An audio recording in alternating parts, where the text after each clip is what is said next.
This is from Jesse over at The Root. Activists who pulled down Confederate statue in Durham, North Carolina will not face felony charges. 8 of the activists who participated in the toppling of the Confederate statue in front of the old courthouse in downtown Durham will no longer face felony charges, the county district attorney said Thursday. The activists appeared before District Judge Frederick S. Battaglia at a hearing Thursday morning. Immediately after the hearing, Durham County District Attorney Roger Eccles said, "We won't try them on felonies, only misdemeanors."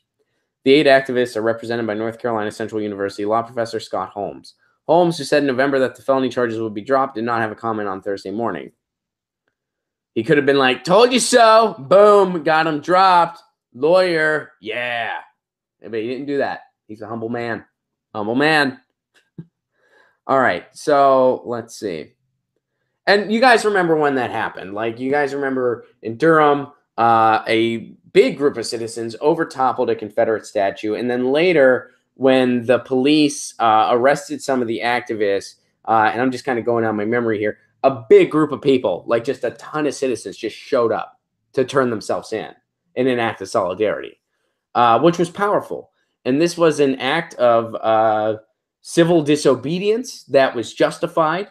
So yeah, I'm thrilled to hear that these activists will not be facing felony charges. Statues like these should have been gone years ago.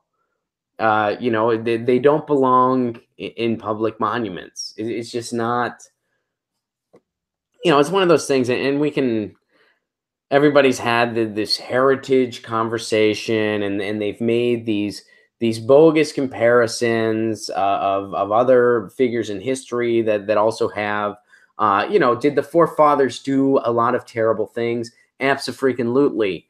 But to compare them, you know, to say like, oh, well, George Washington is on the same level as Robert E. Lee, when Robert E. Lee was the face of conserving slavery, was the face of the Confederacy.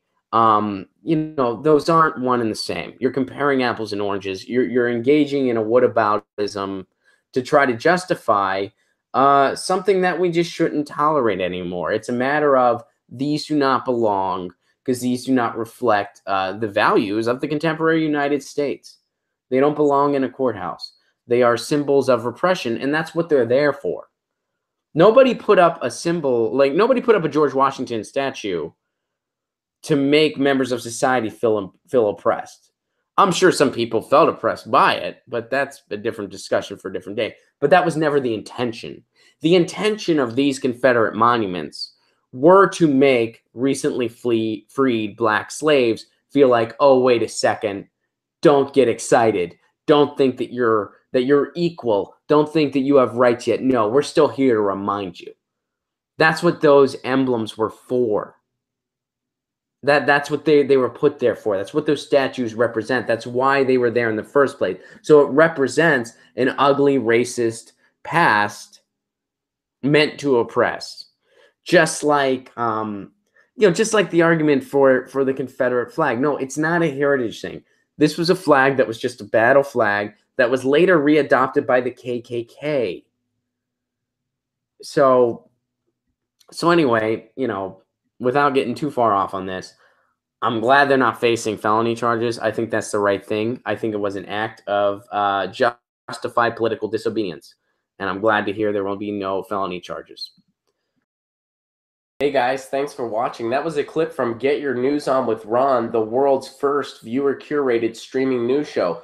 What does that mean? That means I log on to a stream and people tweet me articles over on Twitter at Ron Placone, or they use our Reddit subsection, which is just Get Your News On with Ron over on Reddit. And that's how we build the show. I'm seeing all these articles for the first time. We are literally getting our news on together. Follow me on Twitter at Ron Placone so you can participate. And this show streams live every Tuesday through Friday at 10 a.m. Pacific Standard Time. So please do tune in. If you want to support this show, you can do so over on patreon.com/Ron Placone, where for as low as $1 a month, you get access to exclusive podcasts every week, exclusive videos, free tickets to shows when I'm performing in your town, and more for as low as $1 a month. Please do consider it. Thank you so much for your support. This has been Get Your News On with Ron.